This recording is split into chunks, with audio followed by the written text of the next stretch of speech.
Hello everyone and welcome to Internet Marketing Strategy Part 1. Today we are talking about the process of creating your internet or e-marketing strategy. But before we start, let me tell you what my goal is for today's presentation. First of all, I really want to clarify the most important concepts like strategy, management, marketing, strategic management, etc. to understand the categories and the concepts, number one. And number two, then to understand the framework of strategic marketing thinking and planning, and to understand that this is a six-step process and to be able then to easily apply it to your own business. So number one, let's see what e-marketing strategy is. Actually, let's see what strategy is. Have you thought of that? What is a strategy? Well, here are the three aspects of strategy. Number one, some people actually say that strategy is all about how.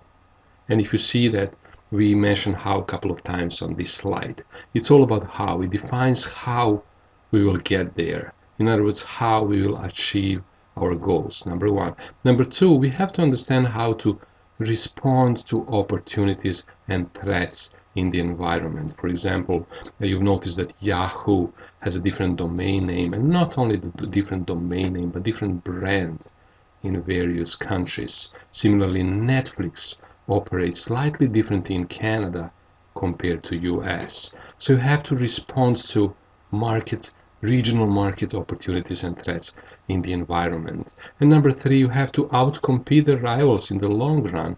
Actually, strategy is the art of generals or the generalship. In other words, it comes from the concepts of war and winning and outcompeting your rival in the war. Well, similarly, strategy is being applied to business in order to outcompete your rival, but always in the long run. So those are the three aspects of strategy: how to achieve our goals, how to respond to the environment, and how to outcompete your rivals in the long run. But what is management and what is marketing? Let's define those terms now. Well, here's the shortest definition of management: the art of getting things done. Or it's all about planning and organizing and controlling our activities in order to get things done. Well, that's management. We'll talk about management later, but now, what is marketing? How would you define marketing? Well, here's my favorite definition. It says marketing, it's all about discovering and satisfying customers' needs. It's so simple. You discover customers' needs through marketing research, and you satisfy customers' needs through marketing program. We'll talk about it in a few seconds. But let us think about marketing. What are the rules of marketing? Long time ago, I had a professor of marketing who, probably in one of the first introductory sessions, said that marketing is very simple.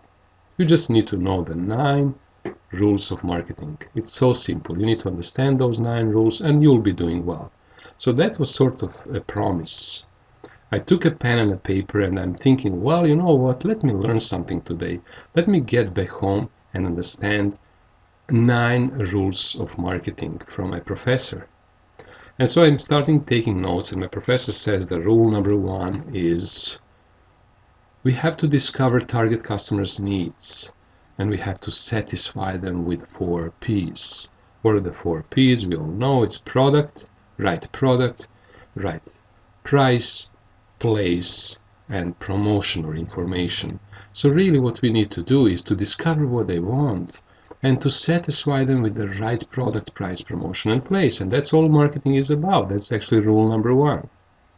And so I'm thinking, okay, that's simple. So far I'm doing well. Let me see the next one. And the next one, my professor says, is discover target customers' needs and satisfy them with the 4 P's. And then we have one more, and actually 9 rules of marketing. According to my professor, all of them are the same, and it says that we have to just understand the customer. That's pretty much what it is. And please and satisfy our customer. Well, that really is a good way of trying to explain that marketing is putting a customer in the absolute center of the world. It's all about you, the customer. But today, the market has changed. I believe that marketing has evolved. We have saturated markets. We have lots of competition. The world is becoming smaller. So the essence of marketing did not change, but something has changed. What has changed? The customer's needs have been satisfied with many products. And we just have to now go one step further, and we have to exceed their expectations. We have to surprise and delight them. So according to my theory, this is the 10th principle of marketing. And I gave a presentation on that entitled Creating Wow Through Inspiration. And in my presentation that you can find on YouTube, if you type Creating Wow Through Inspiration or my name, you will realize that actually today, word of mouth, the most important instrument of marketing, is actually becoming even more important because we live in the age of social media. Some people call it word of mouse. Word of mouth. And we can communicate so much faster, and word of mouth is on steroids. In other words, it's so important. And if some company delights the customer, they tend to talk about it. And that viral factor then comes in. And that's what this presentation is about. It's about the 10th principle of marketing. I recommend to view it at your convenience in order to understand where is the marketing and the business world going in the next 5 to 10 years at least. So let's have a look at the strategic marketing process. As you see on this slide, it actually consists of 6 steps. Step number 4, it's all about strategies and tactics. But before we get to articulating our strategy, we have to actually understand where we're going and where we're right now and what our specific objectives are, and only then we can devise our strategies, our strategic responses. So let's first of all define a vision. What is a vision? Well, it's a statement that describes the future desired state of your business, or where do you want to be in the future. And many experts agree and recommend that your vision should be to be number 1, to be the leader in a market. And sometimes, yes, you have to even narrowly define your market, like for example, certain geographic region or certain market segment, narrowly defined market segment. But in any scenario, you have to aim to be the leader. And here's a quick look at the website, how it is evolving. First of all, we had online brochures. Maybe that's where you are right now, for example, or maybe you're here. And then we had so-called interactive websites with login and search. And then we started to sell stuff online.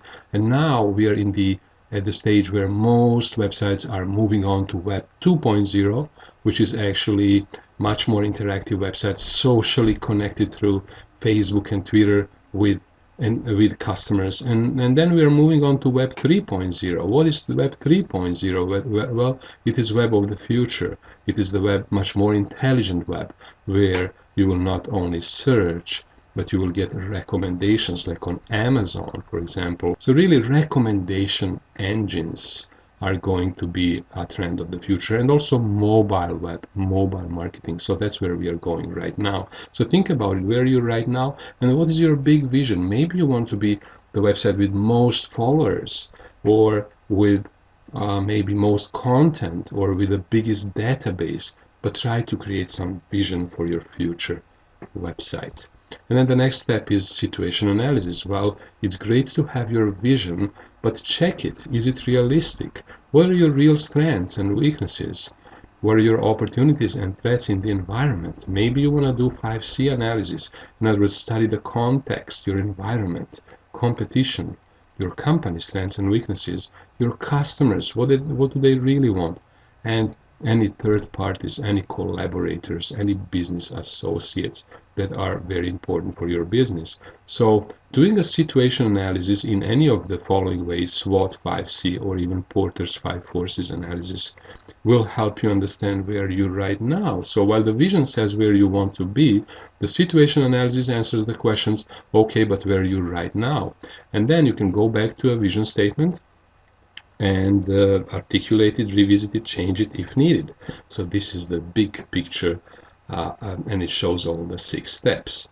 As you can see, the step number 3, would be objectives or strategic goals. In other words, you remember mentioned before, here are some broad group of strategic goals, like enhancing the image, providing more information, or maybe selling more online, etc.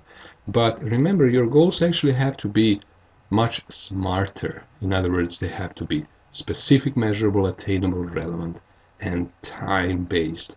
Examples of online marketing goals: instead of just saying, hey, I want to increase sales, you want to say, hey, my goal is to increase online sales by 10% each month, or maybe increase my conversion rate from 2 to 2.5 by the end of the year, or maybe I want to increase my monthly website traffic by 30% in the next month. So while it is good to have a broad list of goals like this one, you got to be in the next step much more specific and